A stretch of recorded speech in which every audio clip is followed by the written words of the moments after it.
हाँ, ये बड़ा अपडेट इलेक्शन कमीशन के आधिकारिक आंकड़े कह रहे हैं 6 सीटों पर भारतीय जनता पार्टी आगे और 2 सीटों पर आम आदमी पार्टी आगे हो गई है।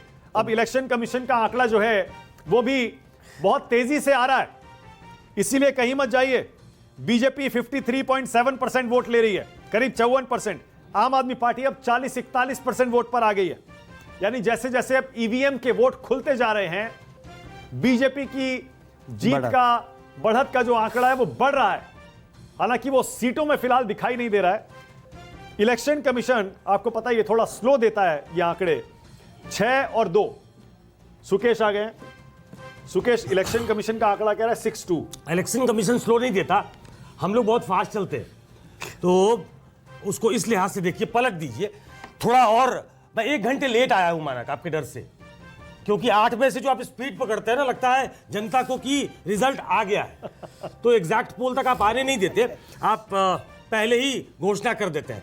खैर 9 बजे तक थोड़ा स्टेबलाइज होना शुरू होता है। ये बहुत बड़ी कॉन्स्टिट्यूंसी नहीं है, बहुत बड़ा क्षेत्र नहीं है किसी में, जो जैसे नई दिल्ली कॉन्स्टिट्यूंसी है 1 लाख से थोड़े ज़्यादा वोटर है, जो बड़ी कॉन्स्टिट्यूंसी भी है उसमें 3 लाख से ज़्यादा वोटर नहीं होंगे, तो इसमें बहुत देर तक गुंजाइश नहीं है कि कोई पार्टी कह सके कि अभी वेट करिए। अच्छा, ये जो अभी थोड़ा स्टेबलाइज होने दीजिए। ये जो 6-2 का फिगर आ रहा है ना सुकेश, इसमें जो आम आदमी पार्टी की सीटें हैं 2, एक है राजेंद्र नगर जहां दुर्गेश पाठक आगे हैं, और दूसरा है बाबरपुर जहां से गोपाल राय आगे। ये 2 सीटें हैं फिलहाल जिन पर आम आदमी पार्टी आगे चल रही है। ये दोनों सीटें ऐसी हैं जिसको आम आदमी पार्टी एक नुमाइश के तौर पे अभी देखना चाहेगी कि ये दोनों जिनको हम समझते थे कि ये जीतने वाले हैं वो जीत रहे हैं।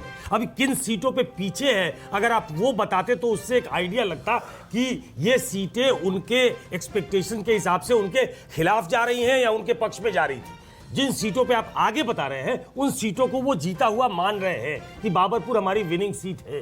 दुर्गेश पाठक वाली करोल बाग ये वो सीट है जहां से राघव चड्ढा जीते थे। एक बार राघव चड्ढा जब संसद को चले गए तो दुर्गेश पाठक जो 2 बार मेरे ख्याल से, मुझे सही करेंगे, माफ कीजिए करोल बाग कह रहा हूँ, राजेंद्र नगर, जहां से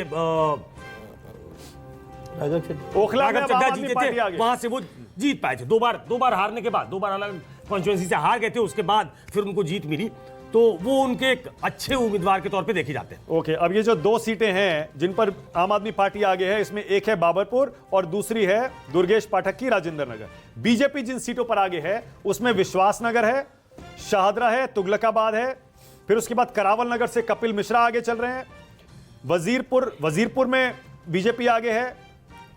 इसके अलावा ये 6 सीटें हैं। 6 और 2 का जो आंकड़ा है ये भी बड़ा दिलचस्प है। करावल नगर आपने कहा, करावल नगर उनके हिसाब से टफ कॉन्टेस्ट में थी, करावल नगर पे बीजेपी जीत सकती है। विश्वास नगर उनकी विनिंग सीट है। आगे बताइए।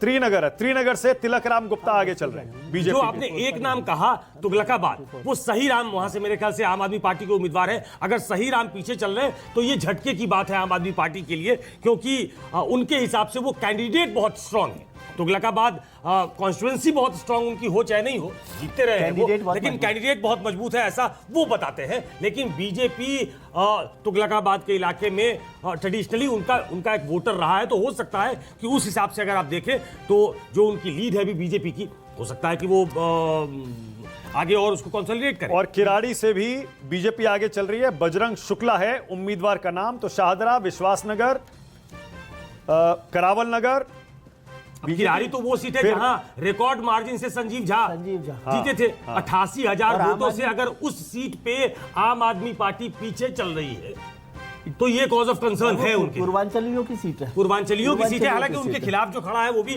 पूर्वांचल से है, लेकिन आम आदमी पार्टी की वो एक ऐसी स्ट्रॉन्ग सीट है जहां मुझे लगता है कि अरविंद केजरीवाल प्रचार करने के लिए भी नहीं गए। उनको शक नहीं था कि किराड़ी से संजीव झा पीछे चल सकते हैं। उन्होंने बुराड़ी से टिकट काटा ऋतुराज झा का, लेकिन किराड़ी वो इतना स्ट्रांग उम्मीदवार है कि आम आदमी पार्टी के कन्वीनर अरविंद केजरीवाल वहां प्रचार के लिए नहीं गए। वहां आधे अधूरे मन से मुझे लगता है कि बीजेपी ने टिकट दिया होगा, क्योंकि 88,000 से दिल्ली में अगर कोई सीट आप हारते हो तो आपको लगता है कि ये बहुत ऐसी ड्रबिंग है जिसको शायद पाटा नहीं जा सकता है। 7 और 3 हो गया है फिलहाल ये आंकड़ा।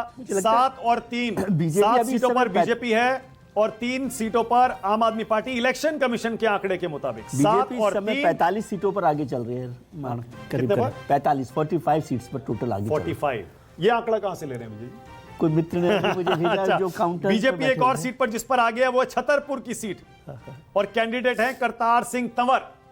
7 और 3 का आंकड़ा इलेक्शन कमीशन के मुताबिक। सीट बड़ी इंटरेस्टिंग है मानक। इसमें पिछली बार जो उम्मीदवार थे आम आदमी पार्टी के, इस बार वो बीजेपी के उम्मीदवार है और जो बीजेपी के उम्मीदवार थे वो आम आदमी पार्टी के उम्मीदवार।